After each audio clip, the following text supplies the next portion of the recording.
un grand nombre d'entre vous savent certainement que la toute première sourate révélée, ça a été la sourate Iqra. Après la sourate Iqra, la deuxième sourate révélée, ça a été la sourate Al-Qalam. Et puis la troisième, ce sont les premiers versets de la sourate Al-Muzammil. Donc, on est vraiment, les versets qui sont descendus là, qu'on va lire maintenant, ce sont parmi le tout début de la révélation. Et vous allez voir comment ils vont nous expliquer des choses fondamentales qu'il faut comprendre bien, dès le début de notre vie religieuse. Alors, donc la sourate Al-Muzammil, ô toi l'enveloppé, lève-toi pour prier toute la nuit, excepté une petite partie, sa moitié ou un peu moins, ou un peu plus, et récite le Coran, lentement et clairement. Nous allons te révéler des paroles lourdes. La prière pendant la nuit est plus efficace et plus propice pour la récitation. Tu as dans la journée à vaquer à de longues occupations. Et rappelle-toi le nom de ton Seigneur et consacre-toi totalement à lui. Le Seigneur du levant et du couchant, il n'y a point de divinité à part lui. Prends-le donc comme protecteur. Donc là, on voit que dès le début de la révélation, Allah, il dit à son prophète de se rappeler, rappelle-toi le nom de ton Seigneur et consacre-toi totalement à lui. Le but de la mission prophétique et par extension ce que nous devons imiter de lui, c'est de se consacrer entièrement à Allah. C'est de faire de notre relation à Allah, eh bien, le but de notre vie, tout simplement. C'est ça qui doit être le centre pour nous. C'est pas notre relation à Allah, c'est pas, on va dire, une case parmi d'autres cases de la vie, comme on aurait une case famille, une case travail, et puis on a une case comme ça qui serait notre relation à Allah. Non. C'est tout en haut. Notre relation à Allah, elle est le centre de tout.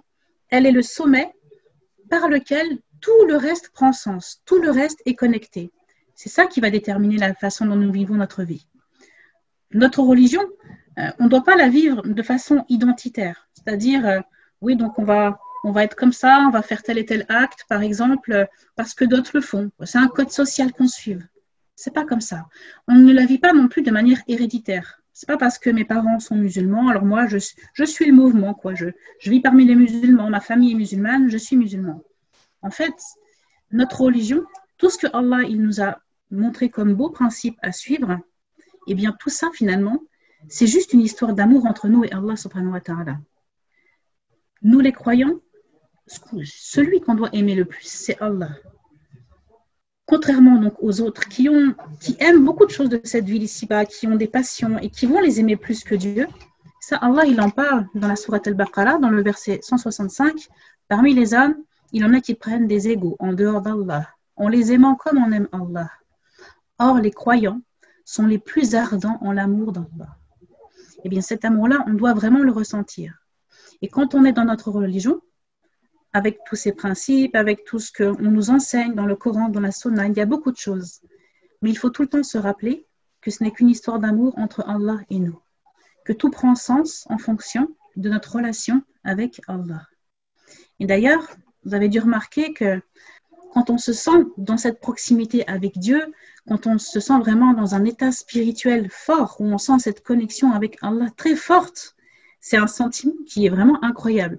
C'est le sentiment, on va dire, le plus fort de la vie. C'est pas comme l'amour envers un être humain, que ce soit l'amour d'un homme, l'amour d'un mari, l'amour des enfants, qui est très fort, qui peut être très profond. Mais l'amour d'Allah, ce sentiment de proximité avec Allah, il surpasse tout ça. Vraiment, il transcende tout ça et ça nous met dans un état qui est l'état le meilleur, normalement, que l'on ressent dans cette vie. Et cet état vraiment incroyable, comme si, d'une certaine manière, il nous donnait l'avant-goût du paradis. Si c'est ce qu'on ressent de plus fort, on peut imaginer, mais qu'est-ce qu'on va ressentir alors? Si Allah nous donne le paradis, notre relation avec Allah, elle est la plus forte dans cette vie, elle sera la plus forte aussi dans l'au-delà, même au paradis.